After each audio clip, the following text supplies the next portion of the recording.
Alright guys, I'm going to be making homemade pizza today. So the first thing you want to do is go ahead and add 1 cup of flour. We're going to add more flour later, but for right now we just want that 1 cup. Next we are going to add 2 1/4 teaspoons of instant yeast, or 1 packet, whichever one you have. I have the glass container, so I just measure it out. Next you're going to want to add 1 1/2 teaspoons of sugar. And you are also going to want to add 3/4 teaspoon of salt, give it that little extra flavor. Go ahead and let it mix a little bit. While it's mixing, I also like to add garlic powder and basil. This recipe called for a 1/4 teaspoon or an 1/8 teaspoon. I added a 1/4. I like the flavor it brings to the pizza dough. I think it's very good. You could add more, you could add less, you could add none at all. It's obviously up to you. And you could add other seasonings too. Next, we are going to want to add 3/4 cup of warm water, not boiling, not extremely hot, but warm. Stick your finger in there. It should not hurt your finger, but you should be able to tell that it's getting pretty warm. So maybe 30 seconds. Next, add 2 tablespoons of olive oil. And that we're gonna let that mix just a little bit, and then we're gonna add the flour. 1 more cup of flour. You can also add a 1/3 cup on top of this cup if it does not seem like your dough is getting that consistency that you want. If you have too much flour, just add a little bit of water to it. But for me, 2 cups of flour was the perfect amount. My house is a little dry. So go ahead and switch up the tool. Use your kneading tool. Let it knead it by itself. That's kind of the consistency we're looking for. It's a little bit stretchy, so that's what you want.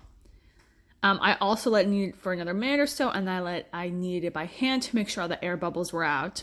And they were good. So go ahead and put it in a bowl with cling wrap. Let it sit for 30 minutes, and then you're ready to go. Add some flour. Go ahead and roll it out. I'm not very good at making pizza perfectly circular. I really tried this time, but a lot of times I'll just roll it out and then kind of fit it to my pizza pan. And that usually gives it a pretty round, it makes it pretty round. Okay, so you also are going to want to stab that bitch with a fork. Stab it, stab it, stab it. We don't want air bubbles, so go ahead and get a fork out, stab it, and add a little bit of olive oil because it helps to keep the crust from drying, and I like the kind of flavor it gives it. So go ahead and rub it all over with your hand. If you have a brush, cool, use a brush. I don't have a brush, so use my hand. I also put it in the oven at 425 for 5 minutes to make the crust a little bit crispier because I have troubles with that.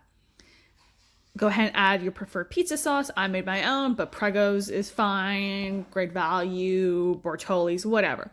Use whatever pizza sauce you like. Next, I used nice chunks of fresh mozzarella. I highly recommend using this over shredded pizza. I think the flavor is amazing compared to shredded pizza. I think the consistency is amazing, and it has this nice, goldeny brown coloring to it. That's just, you can't really achieve that as well with shredded pizza or shredded cheese. Next, I'm going to add some cherry tomatoes. My husband and I really like that on there. I like the burst of juice it gives, and I just like the texture. I think it's very good. We also add spinach to ours. You don't have to add any of these. You could just leave it plain cheese. You got pepperoni, you got salami, you could add none of this.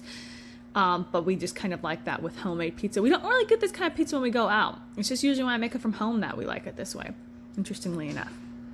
So go ahead and spread it out. Put it in your oven at 425 for 15 to 20 minutes, depending on how crispy you want the crust. And there you have it. A super delicious pizza, not too hard to make.